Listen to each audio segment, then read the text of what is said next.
तो स्वागत है आपका। ये हमारा राजकोषीय नीति का क्लास नंबर 5 होने वाला है। पिछले 4 क्लास में हम लोगों ने राजकोषीय नीति से संबंधित जितने भी महत्वपूर्ण पॉइंट थे वो हम लोगों ने समझा। पिछले क्लास में हम लोग जान रहे थे कि राजकोषीय नीति की भूमिका क्या होती है, यानी कि रोल ऑफ फिस्कल पॉलिसी। तो इसका हम लोग भूमिका 3 चीज़ पे देखते हैं। पहला तो रोजगार सृजन या फिर आय का पुनर्वितरण में राजकोषीय नीति की भूमिका। दूसरा है आपका आर्थिक समृद्धि एवं आर्थिक विकास में राजकोषीय नीति की भूमिका। और तीसरा है आपका आर्थिक स्थिरता या फिर मूल्य स्थिरता में राजकोषीय नीति की भूमिका। तो ये जो पहला रोजगार सृजन में राजकोषीय नीति की क्या भूमिका होती है, इसको हम लोगों ने पिछले क्लास में क्लास नंबर 4 में इसको कंप्लीट कर लिया था। आज हम लोग देखेंगे कि आर्थिक समृद्धि एवं आर्थिक विकास में राजकोषीय नीति की क्या भूमिका है। तो आइए आज का क्लास हम लोग स्टार्ट करते हैं। तो सबसे पहले हम लोग जानेंगे कि आर्थिक समृद्धि क्या होता है और आर्थिक विकास क्या होता है। इसके बाद ही हम लोग जानेंगे कि इसके विकास में जो राजकोषीय नीति की आखिर क्या भूमिका होती है। तो सबसे पहले हम लोग 2 वर्ड, बहुत बेसिक वर्ड होता है जिसको हम लोग समझने का प्रयास करते हैं। एक है आपका ग्रोथ। ग्रोथ कहने का मतलब है समृद्धि, और एक है आपका विकास, कहने का मतलब है डेवलपमेंट। ठीक ना। तो आइए दोनों वर्ड को हम लोग बहुत बारीकी से इसको हम लोग समझते हैं। पहला शब्द है आपका ग्रोथ और दूसरा शब्द है आपका डेवलपमेंट। तो इन दोनों में बेसिक क्या डिफरेंस है वो देखिए। सबसे पहले हम लोग बात करते हैं, ये आपका जो ग्रोथ है ना वो आपका एक आर्थिक पक्ष है। कैसा है? आर्थिक पक्ष है। जबकि जो आपका विकास है यानी कि डेवलपमेंट, ये आपका एक सामाजिक पक्ष है। अगर आर्थिक रूप से आप अगर सुदृढ़ है तो आपका ग्रोथ, मतलब ये ग्रोथ हो रहा है यानी कि समृद्धि हो रहा है। और वहीं अगर आप सामाजिक रूप से अगर आप सुदृढ़ है तो फिर आपका विकास हो रहा है यानी कि डेवलपमेंट हो रहा है। तो बहुत बेसिक ये टर्मिनोलॉजी है ग्रोथ और डेवलपमेंट, इसको आपको समझना होगा इकोनॉमिक्स में ये क्या कहलाता है। तो आइए इसको हम लोग एक फ्लो चार्ट के माध्यम से देखते हैं। दोनों का आधार माना गया है आय को, जो आय जो निम्न है वो उसको, है ना। तो सबसे पहले आय से हम लोग स्टार्ट करते हैं। अगर जान लीजिए, पहले हम लोग बात करते हैं ग्रोथ का यानी कि समृद्धि की बात। समृद्धि किससे जुड़ा हुआ है? तो वो आपका आर्थिक पक्ष से जुड़ा हुआ है। जबकि जो विकास है, डेवलपमेंट, वो आपका सामाजिक पक्ष से जुड़ा हुआ है। तो सबसे पहले हम लोग देखिए कि अगर किसी के पास अगर आय है, वही आय ही जो है वो बहुत कम है यानी कि आय निम्न है। तो अगर आय निम्न होगा तो उस व्यक्ति का बचत भी निम्न होगा, स्वाभाविक सी बात है। और अगर बचत निम्न होगा उस व्यक्ति का तो वो उस व्यक्ति के द्वारा जो निवेश भी कम होगा, और निवेश कम होगा तो जो पूंजी निर्माण है वो भी कम होगा। और अगर पूंजी निर्माण कम होगा तो जो आर्थिक समृद्धि दर है वो भी कम होगा। ठीक है ना। सिंपल से मतलब क्या है कि ये एक एक दूसरे से सभी क्या है, ये जुड़े हुए हैं। इसको आप एक और बेहतर तरीके से समझिए, वो क्या है वो देखिए। अगर किसी व्यक्ति के पास आय कम है यानी कि पैसा ही कम है तो व्यक्ति निवेश करेगा? ज़्यादा नहीं निवेश करेगा। तो आय कम है तो कहने मतलब उसके पास बचत भी कम होगा, और जब बचत कम है तो उस व्यक्ति के द्वारा निवेश भी कम होगा, और जब निवेश कम होगा तो उस व्यक्ति के द्वारा जो पूंजी निर्माण की जो प्रक्रिया है तो पूंजी निर्माण भी कम होगा। पूंजी निर्माण कम होगा तो कहने का मतलब है उस इकोनॉमी में यानी कि उस अर्थव्यवस्था में जो आपका आर्थिक समृद्धि है यानी कि इकोनॉमिक जो ग्रोथ है वो आपका क्या हो जाएगा? कम हो जाएगा ओवरऑल। कहने का मतलब इकोनॉमिक ग्रोथ ही तो आपका जीडीपी को दर्शा रहा है ना। हम हमेशा बताते आए हैं उत्पादन आपका जीडीपी से जुड़ा हुआ है। ठीक है ना भाई। तो यही है। अगर इसको हम लोग उल्टा कर देते हैं तो किसी व्यक्ति के पास आय जो है वो ज़्यादा है, तो आय ज़्यादा होगा तो उस व्यक्ति के पास बचत भी ज़्यादा होगा, और बचत ज़्यादा होगा तो निवेश ज़्यादा करेगा। निवेश ज़्यादा करेगा तो पूंजी निर्माण की प्रक्रिया ज़्यादा होगी, और यदि पूंजी निर्माण की प्रक्रिया ज़्यादा होगी तो आर्थिक समृद्धि दर भी अधिक रहेगा यानी कि उच्च रहेगा। तो इसको हम लोग कहते हैं समृद्धि यानी कि ग्रोथ। ठीक है ना। ग्रोथ आपका आर्थिक पक्ष से जुड़ा हुआ है, और उसमें क्या क्या पॉइंट बनता है वो हम लोगों ने देख लिया है ना। अब नेक्स्ट हम लोग देखते हैं कि विकास। विकास क्या होता है? सबसे पहले अब हम लोग उसको जानते हैं, विकास। तो देखिए, जो विकास है आपका, ये आपका सामाजिक पक्ष है। ठीक है ना।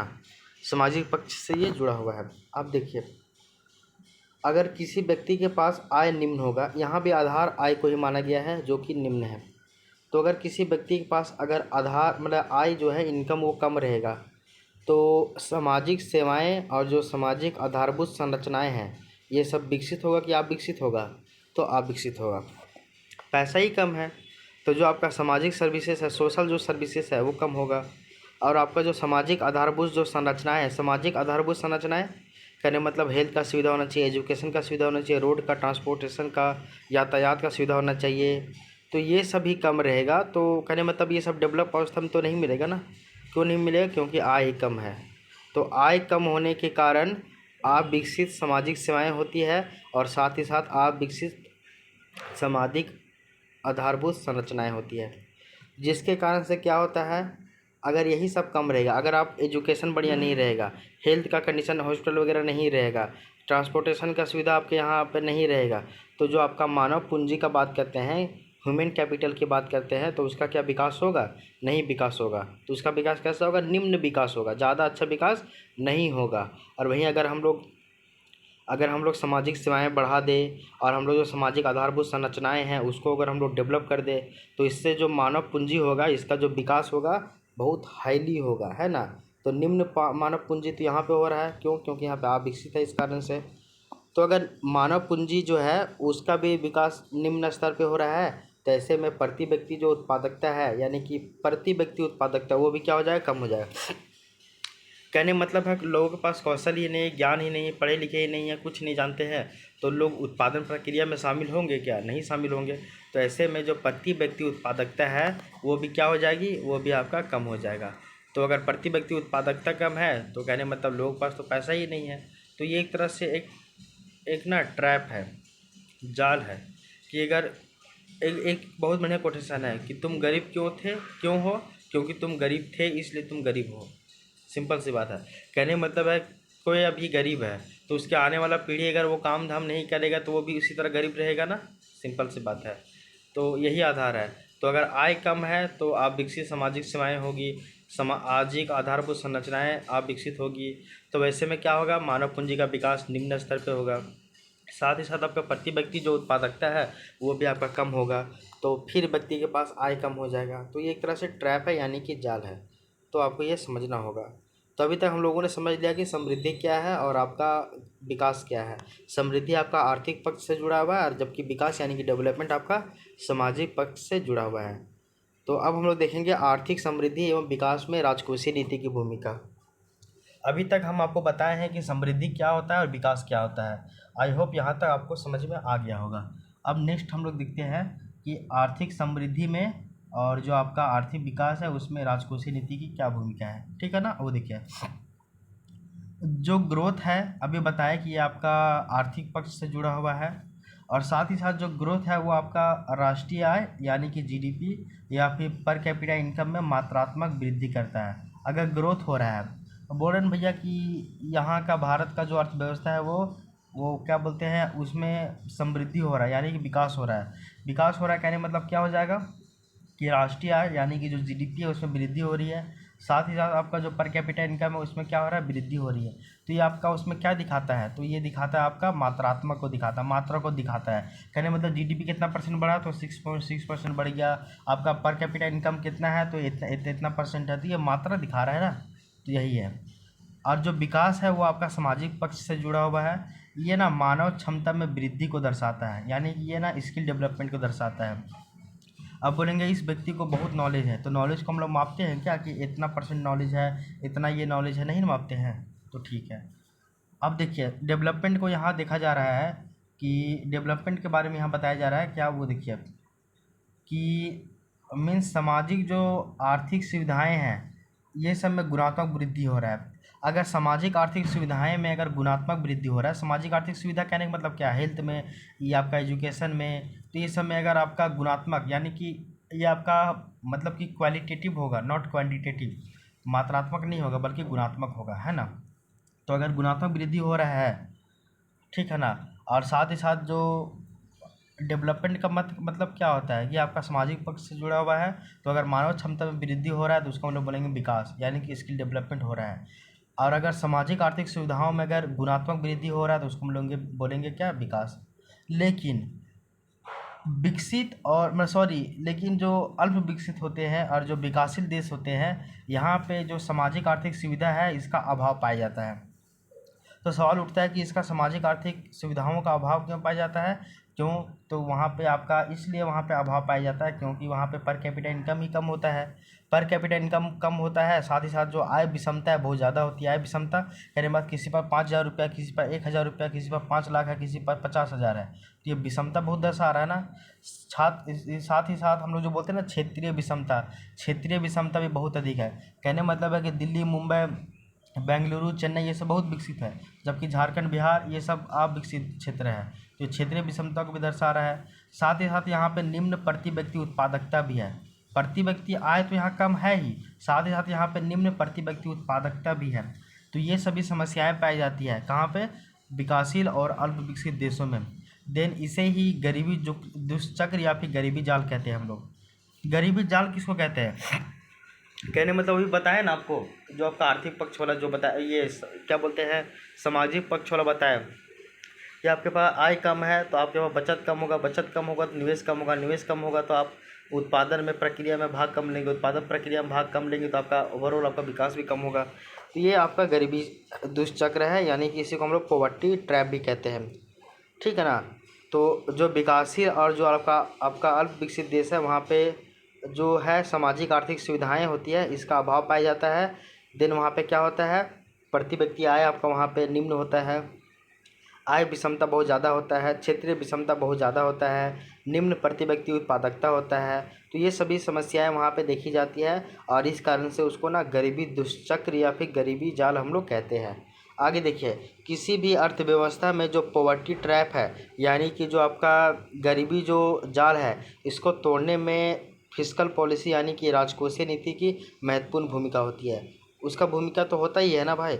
अगर किसी भी अर्थव्यवस्था में गरीबी जाल बहुत बृहद स्तर पे है तो सरकार का ये उद्देश्य है, सरकार का ये कर्तव्य है कि वो राजकोषीय नीति के माध्यम से उस गरीबी जाल को दूर करने का प्रयास करे, वहाँ पे रोजगार के अवसर को सृजित करे, वहाँ पे उत्पादकता को बढ़ाए, वहाँ पे प्रति व्यक्ति जो उत्पादकता है उसको बढ़ाए, उस वहाँ पे रहने वाले प्रति व्यक्ति आय को बढ़ाए लोगों की। साथ ही साथ इससे ये सब बढ़ेगा तो हम लोग का जो ओवरऑल जो है डेवलपमेंट होगा, विकास होगा, राष्ट्रीय आय बढ़ेगा। तो ये आपका है विकास से संबंधित। ठीक ना। तो आपका जो ग्रोथ है वो आपका मात्रात्मक है, जबकि विकास आपका गुणात्मक है। ग्रोथ आपका जो है वो आपका आर्थिक पक्ष से जुड़ा हुआ है, जबकि जो विकास है वो आपका सामाजिक पक्ष से जुड़ा हुआ है। तो ये हो गया। अब हम लोग देखेंगे कि जो राजकोषीय नीति का क्या महत्व है पॉवर्टी ट्रैप को, यानी कि गरीबी दुष्चक्र या फिर गरीबी जाल को दूर करने में। तो आइए स्टार्ट करते हैं। तो पहला तो गवर्नमेंट को क्या करना चाहिए, सबसे पहले गवर्नमेंट को ये चीज़ करना चाहिए कि वो ना लोक व्यय नीति के माध्यम से एक प्रभावी जो है, गवर्नमेंट को एक प्रभावी लोक व्यय नीति के माध्यम से लोगों के आय में क्या करना चाहिए, तो वृद्धि करना चाहिए। कहने मतलब है सरकार को ये चीज़ करना चाहिए कि लोगों का आय को जो ना वो बढ़ा दे। तो लोगों का आय कैसे बढ़ाएंगे, तो एक प्रभावी लोक व्यय नीति के माध्यम से। लोक व्यय कहने का मतलब क्या होता है कि सरकार जो है वो खर्च करता है। अब सवाल उठता है कि सरकार किस किस रूप में वो खर्च करता है। तो सरकार जो है वो क्या करता है, तो सरकार जो है वो विकासात्मक लोक व्यय करता है, गैर विकासात्मक लोक व्यय करता है। तो जो है वो एक प्रभावी लोक व्यय नीति के माध्यम से लोगों के आय में वृद्धि करनी चाहिए। अगर लोगों के पास आय बढ़ेगा तो उसके पास फिर पैसा बचेगा भी, पैसा बचेगा तो निवेश भी ज़्यादा होगा, निवेश ज़्यादा होगा तो पूंजी निर्माण की जो प्रक्रिया वो भी ज़्यादा होगी। तो कहने मतलब ओवरऑल आपका विकास हो ही जाएगा। ये है आपका पहला। दूसरा आपका क्या है, देखिए दूसरा है कि गवर्नमेंट के द्वारा प्रभावी करारोपण प्लस प्रभावी विकासात्मक व्यय के माध्यम से सामाजिक आर्थिक समस्याओं को दूर करने का प्रयास करना चाहिए। अभी हम बताएं कि जो विकासशील देश होता है, जो आपका अल्प विकसित देश होता है, वहाँ पे सामाजिक आर्थिक समस्याएं बहुत ज़्यादा मात्रा में विद्यमान होती है। जैसे कि वहाँ पे निम्न प्रति व्यक्ति उत्पादकता होगी, वहाँ पे निम्न प्रति व्यक्ति आय होगा, वहाँ पे जो आपका राष्ट्रीय आय है वो बहुत निम्न स्तर पे होगा, वहाँ पे सामाजिक आर्थिक संरचनाएं और भी बहुत ख़राब होगी। शिक्षा का स्तर, एजुकेशन का मतलब कि शिक्षा का स्तर, स्वास्थ्य का स्तर, यातायात, ये सभी क्या होंगे, बहुत निम्न स्तर पे होंगे।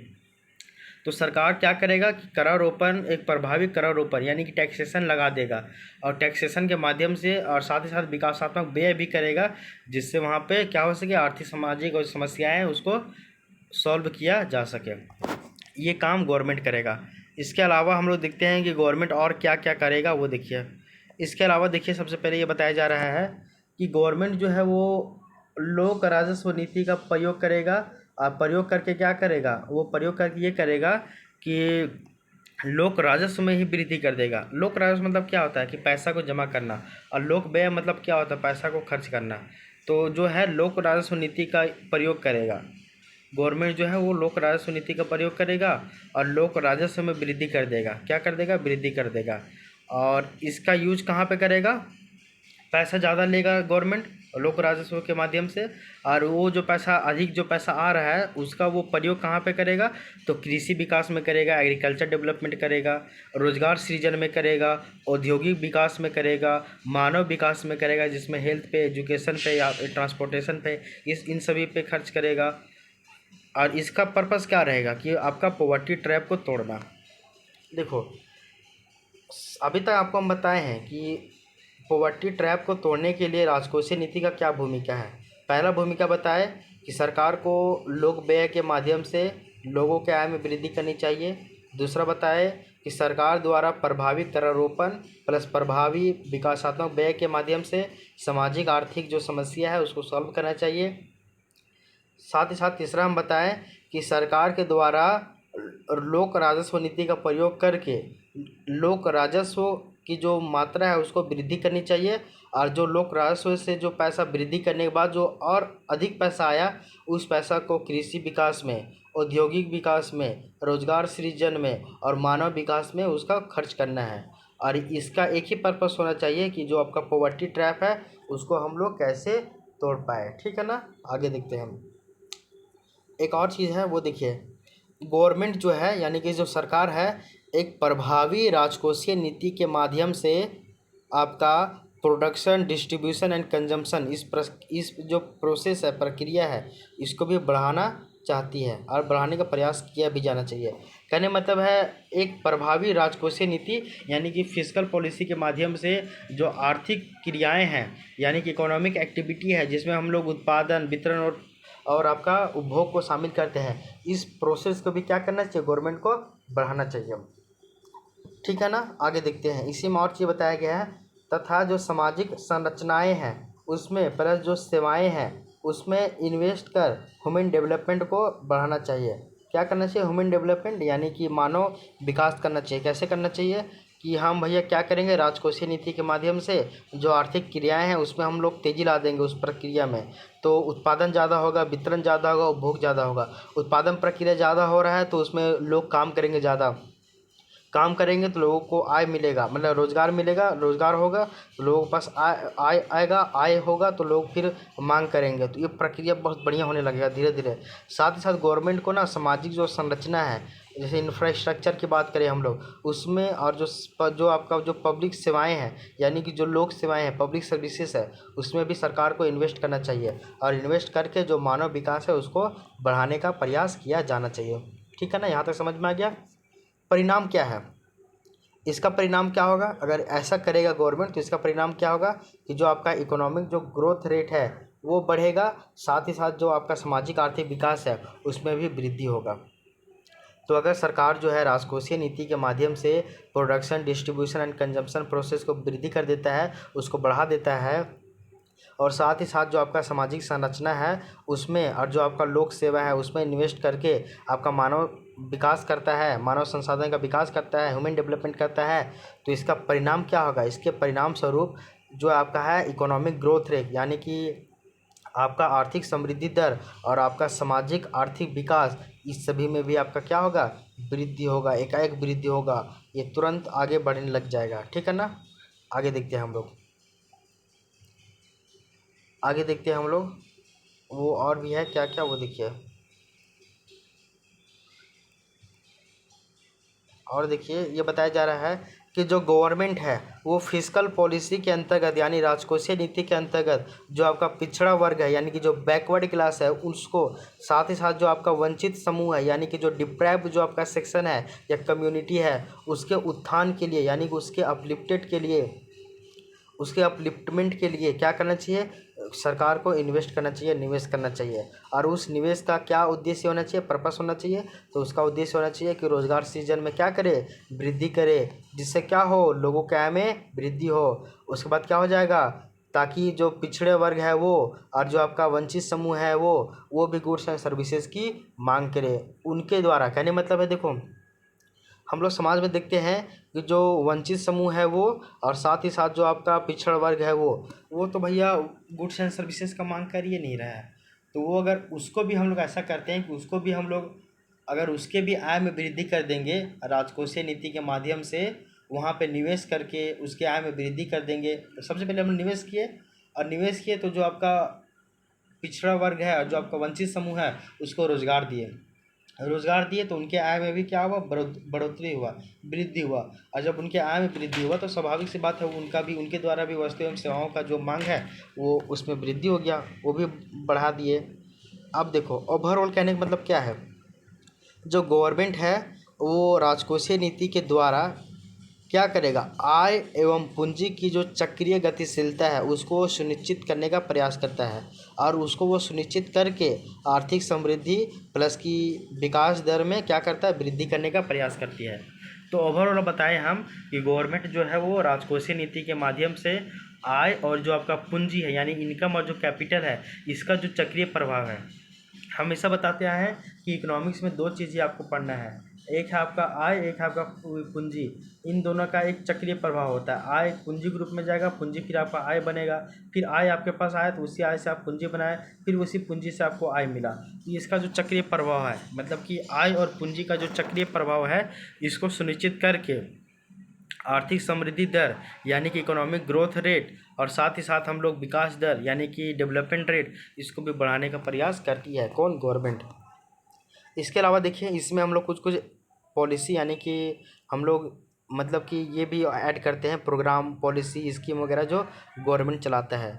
जैसे कि हम लोग बात करते हैं राष्ट्रीय ग्रामीण आजीविका मिशन, तो राष्ट्रीय ग्रामीण आजीविका मिशन, प्रधानमंत्री ग्रामीण आवास योजना, मनरेगा योजना, ICDS यानी कि इंटीग्रेटेड चाइल्ड डेवलपमेंट स्कीम, फिर आपका मिड डे मील मध्याह्न भोजन, आपका आयुष्मान भारत, इन सभी के माध्यम से गवर्नमेंट क्या करता है कि पॉवर्टी ट्रैप को तोड़ने का प्रयास करता है। तो गवर्नमेंट जो है पॉवर्टी ट्रैप यानी कि जो आपका गरीबी जाल है इसको दूर करने का, इसको ब्रेक करने का, इसको तोड़ने का प्रयास करता है। इसके लिए गवर्नमेंट बहुत सारा स्कीम भी लाती है, गवर्नमेंट इसके लिए राजकोषीय नीति का उपयोग करती है। तो अभी तक हम लोग जान गए हैं कि आपका जो आर्थिक समृद्धि होता है या फिर जो आपका आर्थिक समृद्धि के अलावा जो आपका आर्थिक विकास होता है इसमें आपका राजकोषीय नीति की क्या भूमिका होती है। तो ये हम लोग समझ गए हैं, ठीक है ना। आई होप यहाँ तक आपको भी समझ में आया होगा। अभी तक देखिए हम लोग कि अभी तक हम लोगों ने क्या क्या पढ़ा है उसको एक बार हम लोग रिकॉल करते हैं। सबसे पहले हम लोग जाने कि आर्थिक समृद्धि एवं विकास में राजकोषीय नीति की भूमिका क्या होती है। इसको भी समझने से पहले हम लोग समझे कि समृद्धि क्या होता है और विकास क्या होता है, और ये दोनों किस किस पक्ष से जुड़े होते हैं एक फ्लो चार्ट के माध्यम से हम लोग देखें। साथ ही साथ हम लोग देखें कि जो ग्रोथ है वो आपका एक मात्रात्मक वृद्धि होता है, जबकि जो डेवलपमेंट है वो आपका गुणात्मक वृद्धि होता है, वो हम लोग जाने। और जो हम लोग ये भी जाने कि जो आपका विकासशील या फिर अल्प विकसित देश है वहाँ पे सामाजिक आर्थिक सुविधाओं का अगर अभाव पाया जाता है तो उसके कारण से वहाँ पे गरीबी जाल कैसे होता है वो भी जाने। फिर हम लोग जाने कि गरीबी जो जाल है यानी कि पॉवर्टी ट्रैप है उसको दूर करने में राजकोषीय नीति यानी कि फिस्कल पॉलिसी की भूमिका बहुत ही महत्वपूर्ण होती है। तो फिर देखिए कि गवर्नमेंट उसमें क्या क्या काम करता है वो देखिए। हम लोग इसमें देखिए गवर्नमेंट जो है वो लोक व्यय नीति के प्रयोग करता है, साथ ही साथ आपका प्रभावी करारोपण नीति और विकासात्मक व्यय के माध्यम से सामाजिक आर्थिक समस्याओं को दूर करने का प्रयास करती है। गवर्नमेंट इसमें लोक राजस्व में वृद्धि कर देती है, और जो लोक राजस्व में वृद्धि करने के बाद जो पैसा आ रहा है उसको विकासात्मक कार्य में लगाती है, जैसे कृषि विकास में लगाती है, आपका मानव विकास में लगा रही है, तो आपका मतलब कि रोजगार सृजन में लगा रही है उस पैसा को, साथ ही साथ औद्योगिक विकास में पैसा को लगा रही है। कहने का मतलब है इससे केवल एक ही पर्पस है कि जो आपका इकोनॉमिक ग्रोथ रेट है, आर्थिक समृद्धि दर है, उसमें कैसे वो विस्तार मतलब वो वृद्धि करता है गवर्नमेंट। इसके अलावा हम लोग ये भी देखें कि वो आपका जो आर्थिक क्रियाएँ हैं, उत्पादन, वितरण और आपका उपभोग, इसको भी बढ़ाती है। और साथ ही साथ हम लोग ये भी देखिए राजकोषीय नीति का एक और पर्पस होता है कि जो आय एवं पूंजी का जो चक्रीय प्रवाह है, इसको सुनिश्चित करके आर्थिक समृद्धि को बढ़ाना है। और इसके अलावा गवर्नमेंट कई सारे स्कीम भी लाता है, जैसे कि राष्ट्रीय ग्रामीण आजीविका mission, PM Gramin Awas mission, sorry, राष्ट्रीय ग्रामीण आजीविका मिशन, फिर आपका प्रधानमंत्री ग्रामीण आवास योजना, फिर हम लोग मनरेगा, फिर आपका ICDS integrated child development scheme, फिर हम लोग मिड डे मील, फिर हम लोग आयुष्मान भारत की बात करते हैं। तो इन सभी स्कीम, इन सभी पॉलिसी के माध्यम से भी गवर्नमेंट जो है वो पॉवर्टी ट्रैप को ब्रेक करने का प्रयास करती है। ठीक है ना। तो आई होप यहाँ तक आपको समझ में आ गया होगा। तो आज हम लोग का ये 5th नंबर क्लास भी कंप्लीट हो गया है। नेक्स्ट क्लास जो आएगा क्लास नंबर 6, उसमें हम लोग जानेंगे कि आर्थिक स्थिरता में जो राजकोषीय नीति की क्या भूमिका होती है। आर्थिक स्थिरता कहने का मतलब इकोनॉमिक स्टेबिलिटी में राजकोषीय नीति की क्या भूमिका है, उसको हम लोग देखेंगे। और वो हम लोग अगर देख लेंगे तो फिर हमारा ये राजकोषीय नीति वाला टॉपिक है वो पूरी तरीके से कंप्लीट हो जाएगा। ठीक है ना। तो फिर हम लोग मिलते हैं नेक्स्ट क्लास में। Thank you, bye bye, take care.